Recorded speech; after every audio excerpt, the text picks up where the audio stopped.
Ada yang bertanya, apakah perawatan estetika kelamin wanita itu sesuai dengan konsep dan filosofi ilmu kedokteran? Baiklah, saya Dr. Gregory Budiman, saya akan memberikan sedikit penjelasan. Jadi perawatan estetika alat kelamin wanita seperti labioplasti, vaginoplasti, atau prosedur kosmetika lainnya pada area genitalia eksternal wanita adalah topik yang kompleks dalam ilmu kedokteran. Jadi mungkin teman-teman semua sudah tahu bahwa ada seorang dokter spesialis obgyn yang subspesialis rekonstruksi genitalia eksternal wanita. Nah itu sering main di TikTok, di medsos, ya, treatment-treatment yang untuk memperbaiki atau mempercantik alat kelamin wanita. Nah, apakah ini sesuai dengan konsep dan filosofi ilmu kedokteran? Kita perlu melihat prinsip-prinsip dasar kedokteran serta tujuannya. Ilmu kedokteran pada dasarnya bertujuan untuk memelihara kesehatan, mencegah penyakit, menyembuhkan gangguan fisik dan gangguan mental, dan meningkatkan kualitas hidup pasien. Nah, falsafah atau filosofi ilmu kedokteran modern itu juga harus mencakup prinsip primum non nocere. Jadi, yang pertama adalah bersifat jangan membahayakan pasien. Kemudian yang kedua, otonomi pasien serta keadilan dalam memberikan perawatan. Dalam hal ini, perawatan estetika kelamin wanita bisa dilihat dari dua sudut pandang. Yang pertama, indikasi medis. Jika dilakukan untuk mengatasi masalah fungsional, misalnya ketidaknyamanan akibat labia yang terlalu besar, sehingga nyeri kalau beraktivitas. Itu bisa juga, ya. Kalau labianya terlalu besar, kita olahraga, sakit. Atau gangguan psikologis seperti disforia yang signifikan. Maka ini memang sesuai dengan tujuan kedokteran, yaitu untuk meningkatkan kesejahteraan dan kenyamanan si pasien tersebut. Dalam kasus ini, intervensi yang dilakukan itu didasarkan atas indikasi medis yang jelas. Nah, yang satunya adalah murni hanya indikasi estetika. Jika prosedur dilakukan semata-mata hanya untuk alasan kosmetik, ya, kecantikan tanpa masalah fungsional atau medis, maka pertanyaannya adalah apakah ini sesuai dengan filosofi ilmu kedokteran atau lebih condong ke ranah preferensi pribadi dan tuntutan sosial.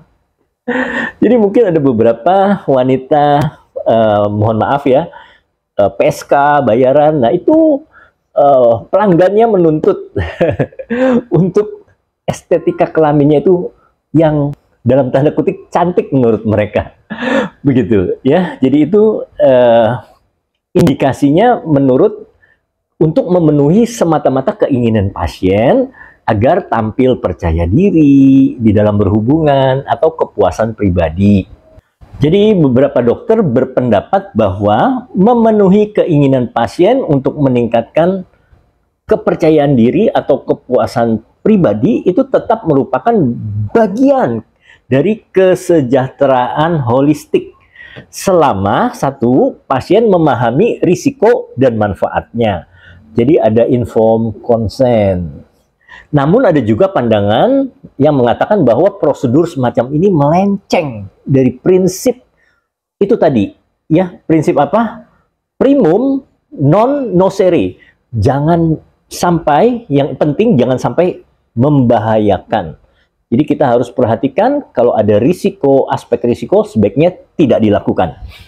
Nah, jika tidak ada kebutuhan medis yang mendasari, itu tadi ya, terutama kita harus mengingat risiko komplikasi, risiko kegagalan operasi, risiko timbulnya jaringan parut, risiko kecacatan permanen, dan lain sebagainya ya. Nah, itu sebaiknya tidak kita lakukan. dari sisi etika kedokteran, otonomi pasien sebenarnya itu menjadi faktor kunci ya.